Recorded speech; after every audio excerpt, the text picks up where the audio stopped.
Okay. So tell us the story about the truck again. The army truck. Well, go back to me. I got my Sunday paper round, which was 2 and 6pence. Yep. And because I was 12, I could do a Sunday paper round. And then Bobby Walton, which lived 3 doors down, he had a paper round on Ipswich Road, which was just down the bottom of the road from us.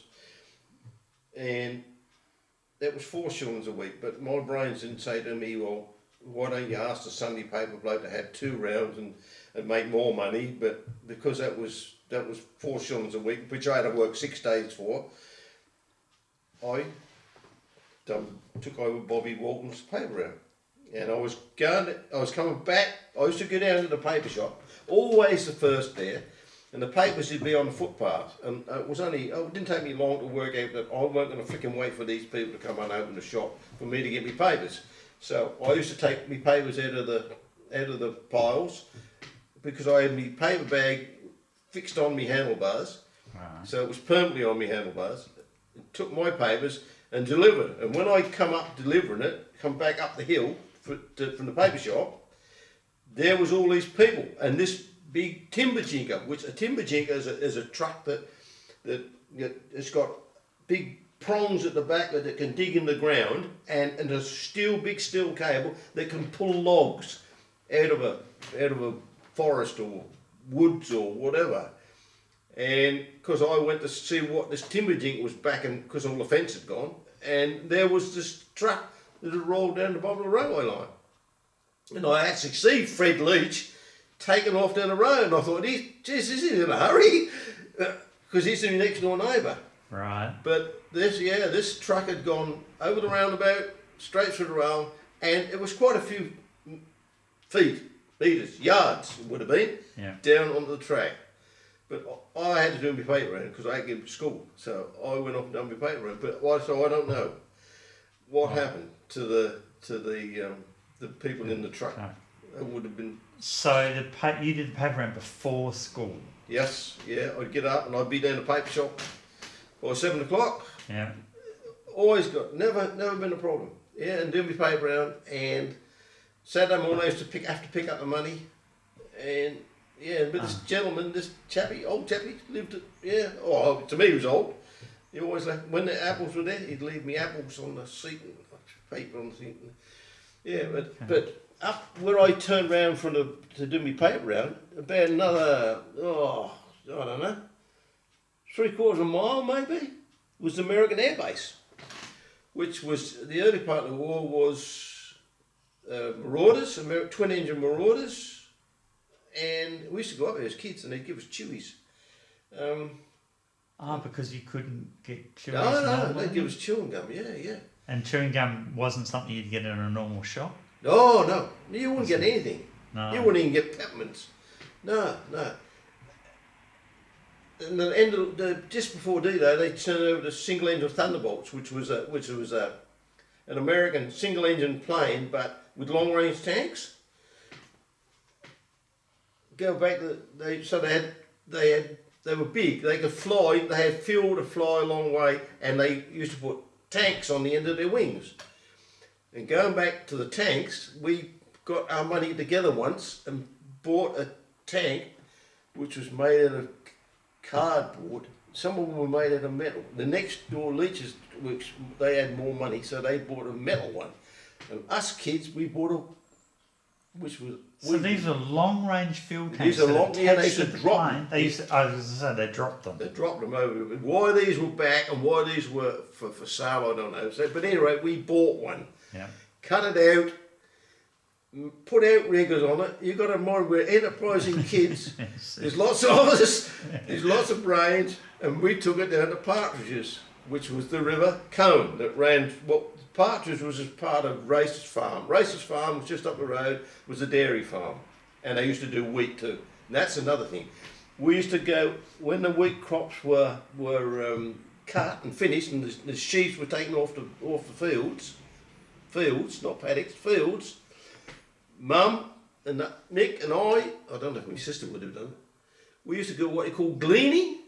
You were allowed one. Yeah. They used to call what they used to put them up. What they used to call stooks. They used to stand the wheat up into these semis. So wheat or just stalks? No, Wheat, no. wheat? So they cut the wheat at the bottom, Yeah. and then the baler would bale them up into bundles, and then they put the bundles in a mound, like a pyramid type of thing, and they used to call them stooks. If the last stook had gone out the field, you could go and glean. And we used to go and glean to get ears of wheat that the thrasher had chopped off or whatever to feed the chickens. Ah, okay. Right? Right, So yeah. going back to the school days of the gardening, when the lettuces and that used to go to seed, I used to, mind you, I don't want my mum talking on my coat, I used to get all the lettuces and that was Timmy, because I used to keep rabbits. I used to keep rabbits to make money.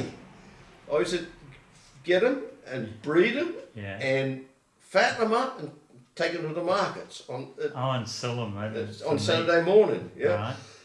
Right. So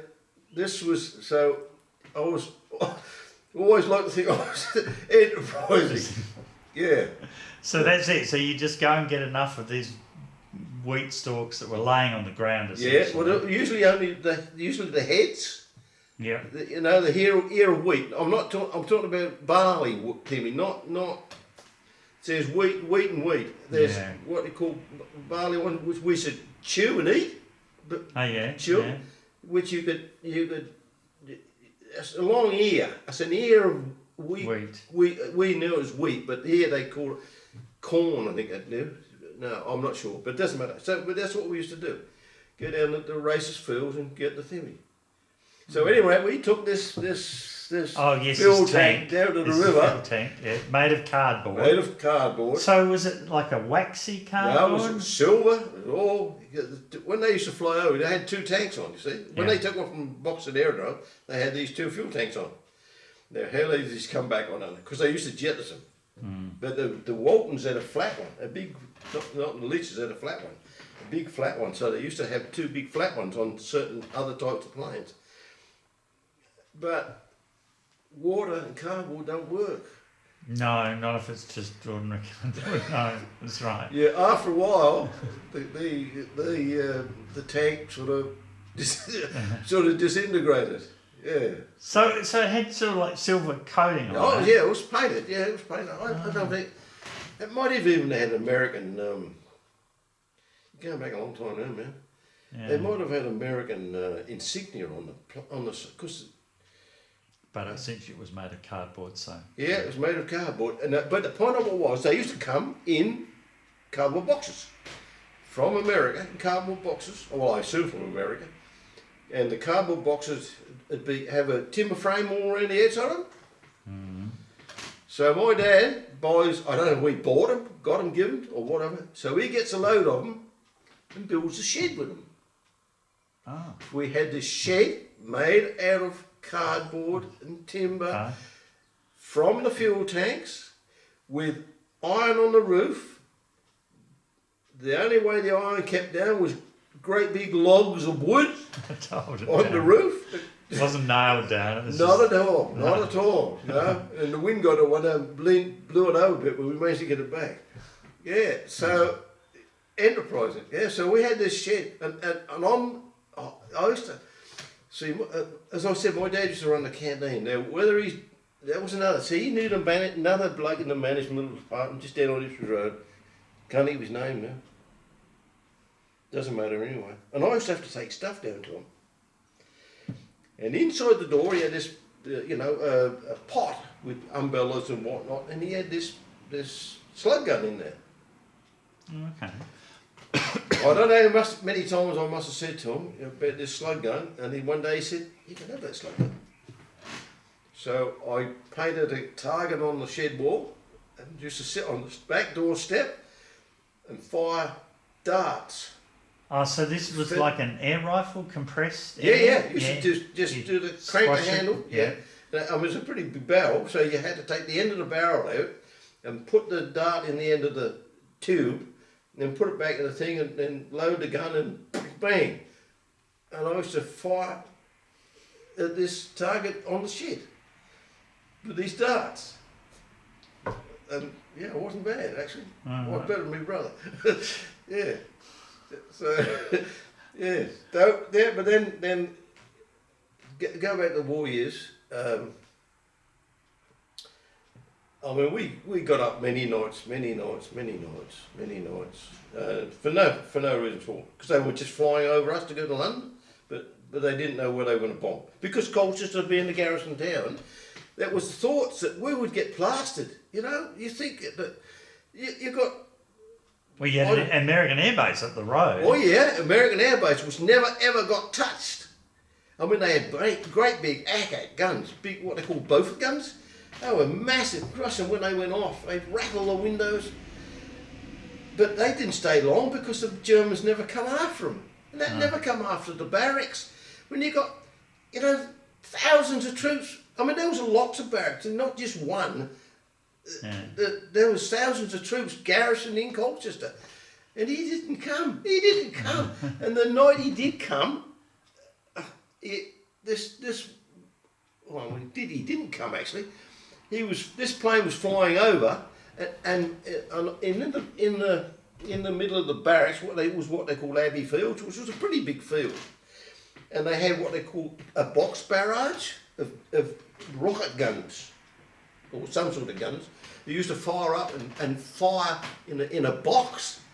Ah, so everything in that box. Box was terminal. Yeah. And they caught this German plane one night. In the barrage, hit him. And where did he drop his bombs? He dropped his bombs on a clothing factory that used to make military uniforms. He dropped himself bombs on a hardware, which caught fire. He just missed the railway station. So he did this because he was hit. Damaged. Yeah. So he's got to get rid of his bombs. Yeah. He just jettisoned. Jettisons his bombs. I mean, I don't know where he was flying away from us or towards where he was. But and I don't remember what day it was, but us kids knew we got window. I don't know how we found out. We found out he did crashed at Elmstead, which was about 4 miles away. That must have been school holidays, I reckon, or a Saturday, one hour, because we didn't go to school. So a whole tribe of us, I mean, there could be a whole tribe of us, marched off to Elmstead to find bits of this plane. And going back away from that, under the stairs at home used to be a tin trunk. I would love to see that tin trunk now and what's in that tin trunk. There would have been so many replicas of war. But at any rate, we marched all the way to Elmstead and found the plane. It had crashed in the cornfield, so it must have been thin because the corn hadn't been cut. It caught fire at the cornfield and made a freaking great hole in the ground. There were bits of uniform and parachutes and Christ knows what. The plane had blown to pieces. Wow. It really made a big hole in the ground. And the first piece I picked up first piece of shrapnel I picked up had a huge piece of flesh on it. And this is gospel truth. And I thought, Right. And I did pick up part of a uniform, and part of a uniform that said German, whatnot. And that would have been in the tin trunk. Yeah. So there was no guards around this plane crash. No. It was just... Well, no. They would probably... I don't know if they'd even picked up the parts. I mean, no. But it was just... It was just there. They used to go, if there was enough plane left, they used to take this great big lorry and load the plane onto it and take it back. Particularly during the early part when the Spitfires crashed, you'd often see Spitfires being carted around, or Hurricanes being carted around on the backs of these great big low loaders that he'd crash landed somewhere and they'd picked them up and they were taking them back to wherever they repaired them. Okay. This was, Oh, okay. So it's a common sight. Yeah, but another thing, I don't know how long it was afterwards, I was down the garden and there was this great lump of shrapnel in the side of a wooden post in the garden. And I even said to Mum, come and look at this. And this lump of shrapnel was in the post. So it had come from an ACAT gun or something. You got no idea. No idea. Because the early part of the war, we didn't have an air raid shelter. We didn't have a shelter. We had a steel table in the end. But the early part of the war, and I don't know how long it was for, people next door had an Anderson shelter, which they dug in the ground and was made out of corrugated iron, and they just covered it with dirt, which was a bit of a joke because it was just nothing. But that was security. So we used to get in there occasionally. But then we got the steel table. And that was a stable just in the kitchen, or in the front room. And so you just came as bits. We just bolted together, and they had sort of a bit of a metal, like actually reinforcing steel, on the floor of it. Yeah. So that sort of did spring a bit, and if the area sign went, we'd be down sitting under the table. Under the table. Yeah. Did it have sides or? No, just four corners. Yeah. 4 corners in the edges and steel top. And would it have been strong enough to? No. The building had fallen down. No.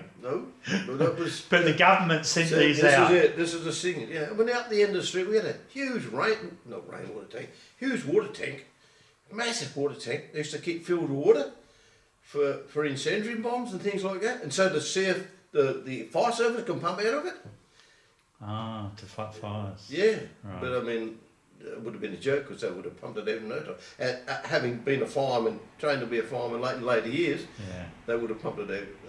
It was a bit of a joke, but didn't matter. It was there. People felt secure. Yeah. So there was air raid sirens, so that they'd go off and then you go and hide under the table. Yeah, that's right. Just get out under the table. But yeah, I remember waking up one night, and because where our bedroom was, it was a gap between the houses opposite, but there was two entrances. There was a fence up the middle. There was an entrance for all them people, an entrance for all them people. And it must have been the scream of the engines I heard, and I woke up and there was this ball of fire, absolute ball of fire. And until I grabbed everybody, yeah. And everybody went down below, and I explained that this ball of fire had gone past, and that was a Canadian Lancaster bomber aiming for the American air base. Oh, to try and land. It was on fire, yeah, and it got within no distance of it whatsoever, and the tail fell off. The tail was in one part of the paddock, and the plane crashed in the other part of the paddock. That was it. That was the end of that. Yeah. Whether they bailed out or what, I don't know. Because if it was a crash, if it was remains, they always got picked them up. But they couldn't with these Germans because they were blown to smithereens. But yeah, so it's another story there. Yeah. Another story. The gas bottle. I've told you about the gas bottle. No, I don't. Well, we always used to get the perspex out of the windows Of the planes. You plane and make rings and whatnot and file them. Because perspex would have been a rare plastic. Exactly. You hear modern plastic for that day. There was a gas air bottle. They used to carry air bottles. Yep. For high altitude. Yeah. So I picks up the air bottle, takes it home. Go to school. Next day they said, I don't know how I got it. I mean, the kids got loads of bits and pieces. Yeah. Police are looking for people. I don't know who started this all. Police are looking for people who took stuff off the Lancaster. Ooh, right. Okay. So I'd got the gas bottle. So I went down the bottom of the garden, dug a hole, put the gas bottle in. And I reckon 40 years later, maybe more, my dad didn't used to dig down that part of the garden. I used to dig it. It was my part of the garden. He used to dig it. And I must have been 40 years later, he dug down the bottom of the garden and dug out the air bottle. Didn't know what it was, took it to the police station. Yeah.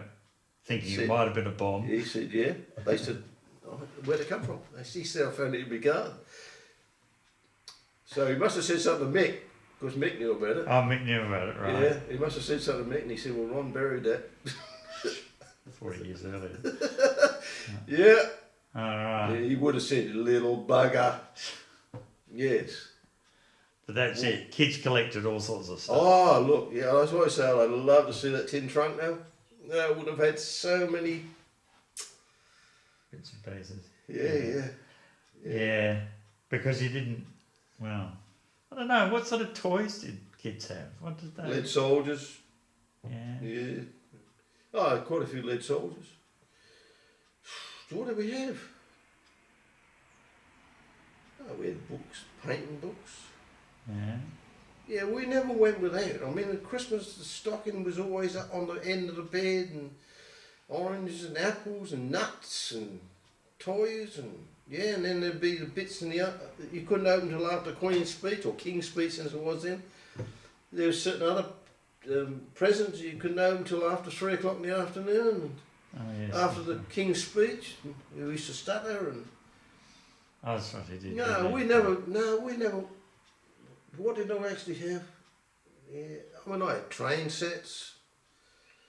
No, I never went without. I really didn't go without. Yeah. No, we didn't go without as kids. He was, yeah. I think Mum was pretty good with money, and You just think he was a bit. He didn't give her much money. No, I think he was pretty tight with her. Because I remember once. Of course, I was waiting in the paper round, and I said, "Mum, it's so cold in the mornings." This is I'm 13 years old. I mean, I was 13 years old when I started the paper round. So, and when then that come to, I started after August. So and that came to the winter. And I said, "Mum, it's so cold in the mornings." And she said, I haven't got money on. I haven't got money. I'll have to wait till the divvy come out because they used to buy stuff from the co-op, and they get divvy. It's a bit like. A dividend from the co-op? No. Yeah, it's a bit like Flyboys now. Oh, yes. Right? So if you bought from the co-op, which had lots of different stores, clothing stores, food stores and whatnot, you got so much money back at the end of... Oh, right. I don't know whether it was money or coupons or whatnot at a certain period of time. And she said, I can't honestly, I haven't got the money. She said, ask your dad. And I thought, no, I didn't ask him. And she said, I can't get them until the divvy comes in. I'm buying me these like flannelette trousers. That was first pair of trousers I ever had. First long pair of trousers. Yeah, first long pair of trousers, yeah. And I was way into 13 then. This is cold England. Yeah. But you got to remember, all the other kids were the same. People just had shorts. They just wore shorts. Lots of them till they went to work. They got money themselves. Yeah. That's pretty amazing. Yeah. But then you see, it was. Life is so different now. Isn't it? Yeah. It's just you sort of think shorts. Yeah, no. Shorts. You almost think surely the default would be long pants, but no. But I mean, there's less material in shorts. Yeah, but I mean, I don't remember having a long jumper. I mean, I had what they call a fair old jumper, which was just had sleeves in it and a coat. I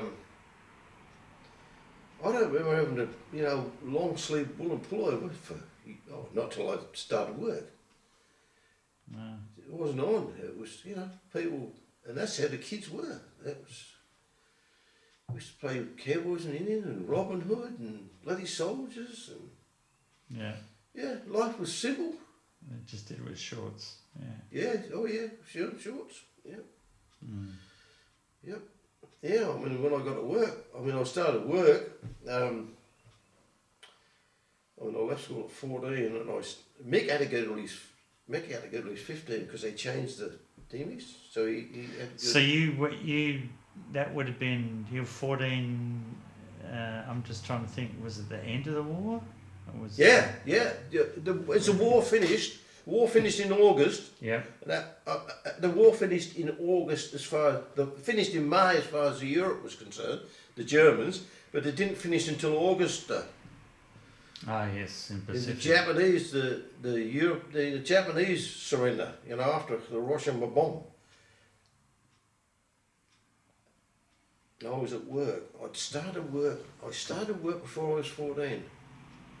With a bloke named Charlie Rudd, just up Ipswich Road. I should serve him with on the paper round. I don't know how I got the job. Dad probably got it for me. He was a painter and plumber.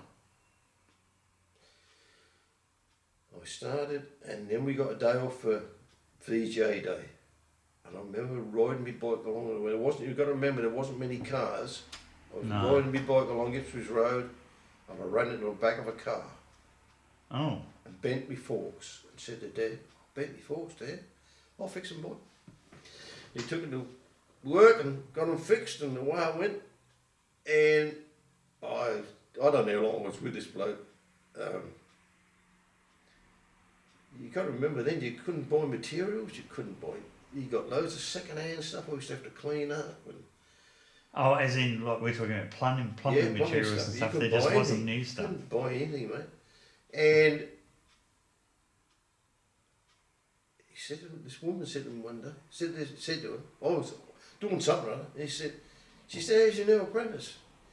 He said, he's all right. He said, but he's a bit dreamy. And I thought, I won't be dreamy anymore, boy. Just, I don't know what to expect of me, but yeah, this is a 14-year-old, but yes. Yeah. So I said to Dad, I want to be a plumber. I don't like painting. He said, all right, boy. That boy, that's all we called him, boy. Right, boy, he said, get another job. And he got me a job at H.E. Williams, which was an ironmonger's in the high street, and ironmongers being a hardware store. Yeah, but they used to do agricultural. They were in the world of businesses. They were big. They do big agricultural machinery, and they done a lot. Tinsmithing. They had their own tinsmith, and they do repairs to gardening tools. And George White was me man. He was I was apprenticed to. And he was a bloody good tradesman. He really was. And I stayed with George until, I think it was when Peter Barber came out of the army. He drove a duck on the day after D-Day. He was driving one of them amphibious ducks, shifting blokes from the ships to the shore. Oh, yeah. And he had been called up when he was 18, and he hadn't finished his apprenticeship, or 17 and a half it might have been. And they said to me, would you go with Peter to help him out? And I said, sure, I'll go with Peter. So he'd essentially stopped his apprenticeship, gone away for a couple of years. Yeah. And then he comes back to civilian life and has to pick up the loose ends. Yeah, that's right, what he hadn't finished. Yeah. And I said, yeah, most certainly, yeah. So, and I got on well with him, Peter, and I said, Peter, you teach me to drive? And he said, I'll teach you to drive. He said, I'll get permission from the firm. He said, I'll teach you to drive. And he taught me to drive.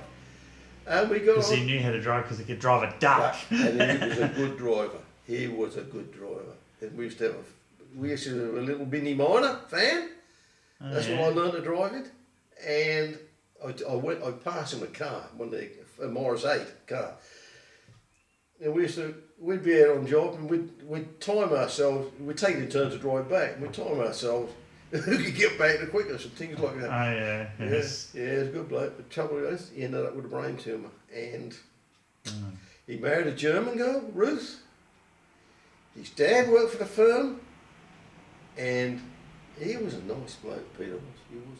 Did he meet a German girl in Germany? Yeah, he was on the occupation force. Oh, yeah. Okay. Ruth, her dad was a banker. I don't know what sort of banker, but he was a banker. And he married Ruth and brought her over to England. And they didn't have the money to buy a house. They lived there was a Wormwood aerodrome which had all the huts for what the Air Force personnel were in.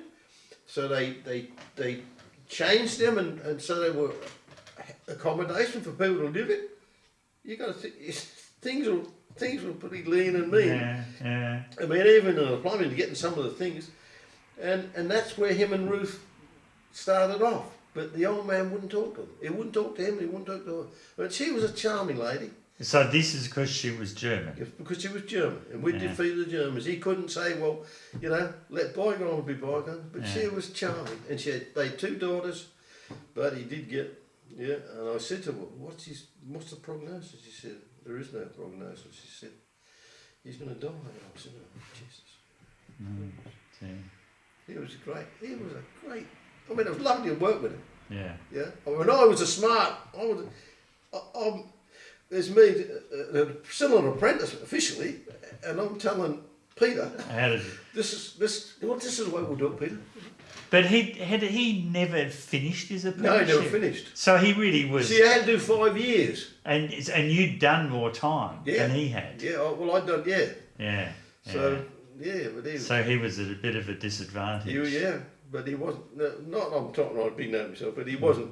When I worked with him, he wasn't disadvantaged. Yeah. Because I've been taught by a good bloke, and and then I don't know how long it was after this. We had a new manager come, and he said, he hadn't been wrong. I think I was still with Peter. And he said, get yourself a kit of tools. And I said, hang on, I've got X amount of time still to do. Get yourself a kit of tools, he said. And I said, no, all right. And I got myself a kit of tools. Never ever paid for them. Never got a bill, whatever. And he said, you're going to work on your own now. And I said, nah, I'm still. And that was the finest thing he ever done. Yeah. Because that sent me into the big wide world to be my own. Confidence. Yeah, absolutely. Yeah. The last job I done before I left England was a big rectory, a very old, ancient oak beam rectory. And we had to run this copper. They put a hot water service in. We had to run this copper system, so it blended in with the beams and bent them and whatnot. That's a bit tricky. It was quite a challenging job. And I had a little young chap. He was just at the end of his time, Barry Oakley, and we finished. So he was sort of your apprentice. He was my apprentice, and we finished it. Yeah, but this is after I came out of the army. Oh yeah, right. Yeah, this was So going back again. So I got my kit of tools, done with him, and then when I was 18, my 18th birthday, within days of my 18th birthday, they said, you got to go in the army. You've got to be called up to do your army national service. So everyone was having to do Everybody national was service. fit and well, had to do national. The Englishes didn't do them because they were not fit boys. Most didn't do it. Most of them went. Bobby Walton went to Germany. Yeah, most of them went. So this is 1940 what? Hang on, 18 you said. No, so 1951? 50. Yeah, 50, yes. Yeah. I've done 5 years apprenticeship, so what's that? So you'd done so that. So 14, 15, 16, 17, 18. Okay, I had 5 years. I had another year. So how could that be? But anyway, I didn't go in when I was 19. So I got deferment for a year for going in the army. No, everybody had to go. No matter what. No matter what. If you weren't, like the English didn't go because they weren't fit boys. But even though the war had been finished for 5 years. Yeah. Yep, they all had to go in. Johnny Mason went in the Pioneers. He used to work for the same mob, but he was running the store. And I got a deferment for a year, so I would have been 19 then. Yeah. So does that make sense? Yeah, that's it. 1950. Yeah. And they give me a deferment, and when I was immediately I was 19, I got my papers to join Her Majesty. No, it was His Majesty then. At yes. Farnborough Depot, Farnborough Barracks. So they give me a railway ticket and packed my bags. And you had to do how long? 2 years. 2 years. So I said goodbye, Mum, and went to Farnborough. There was 80 of us. Done basic training for 8 weeks, I think it was. And then they had to do driver training, learn to drive. Yeah. Out of 80 blokes, there was 4 blokes that had civilian licences. Which is amazing. Yeah, because there's no cars. No cars. No cars. And this is 1950. This is 1950. So the vast majority. Things were still lean, man. Yeah. Couldn't drive. So we had these Austin trucks. I don't know. It must have been about 3 ton, I suppose. Ton in them days. So I gets into the driver. He said, "Hello, have a go." And I get in, and he said, "You've done this before." I said, "Yeah, I've got a civilian driver's license." "Get the hell out of here," he said. "Get lost, get lost." And I did. I got lost. I got in with a posting corporal, and this is a long story. It goes a long way. When we finished the basic training and they'd learned to do their driving course, there was options of what you could do, and the option I chose was the Army Fire Service, which was 12 weeks training with the Manchester City Fire Brigade, which is a proper Packer fire station. It came in the middle of Christmas, and that took us, God knows how long, home to get home from Manchester to Colchester. It took forever. In the meantime, going back again, where are we going back? How many are we going back? A few years back, Brightonsea, where Mum comes from, used to have a sailing regatta, which they used to have sailing boats and boats in the pond and sticky, greasy poles and whatnot. There was loads of things going on. So, I don't know, I have no idea how I decided to go to Brightonsea, but I went with a bloke named Michael Pigg, P-I-G-G, which he lived 1, 2, 3, 4, 5 doors, 6 doors down from us. His dad was an engine driver, big, massive man, huge he was, and he had a brother, older brother. I don't know why I'd gone to Brightonsea with Michael Pigg, which I never went around with Michael Pigg. I had a motorbike, and going back again, my dad bought me a motorbike, a 250 Sunbeam motorbike. Taught me to drive. He took me out one night, and we drove. He said, "Round here," and I went round there, but I went up a farmyard. And he said, "Oh, no." He said, "You can do it on your own." He said, "Oh, yeah, he'd had enough." So yeah, I learned to drive. But did you know how to drive a car then? No. Oh yes, I got a driver's did. license, but it didn't make any difference. In England, you had to have 2 separate licenses. Yeah, which is the same here. Yeah, same here. Yeah. So I learned to ride a motorbike. Got my licence. Why I didn't ride my motorbike down to Brightonsea, I've no idea. And why I went with Michael Pigg, I've no idea. Because he wasn't part of our mob. You know, us mob of kids. So I don't know. But anyway, down there, and I think we'd walked off the train. We'd come off the train. I don't know where we got the train, St Botbles or bloody North Station. And I'm walking in the road, and there's these 2 girls. And this little blonde thing and another girl. And I thought, hell, I've got to get to know this girl. So we got chatting, and it was her mum. And I said, "I've got to get the train back at 7 o'clock. She says, "The dance tonight." I said, "I'll go get the train." We did go to dance once and walked all the way home. 10 miles. All the way back to Colchester? All the way back to Colchester, yeah. I don't know how many it was. I was looking at glowworms in the night. Jeez. So I said, "I'll come down tomorrow afternoon on my motorbike." And I did. And it didn't actually blossom from there, but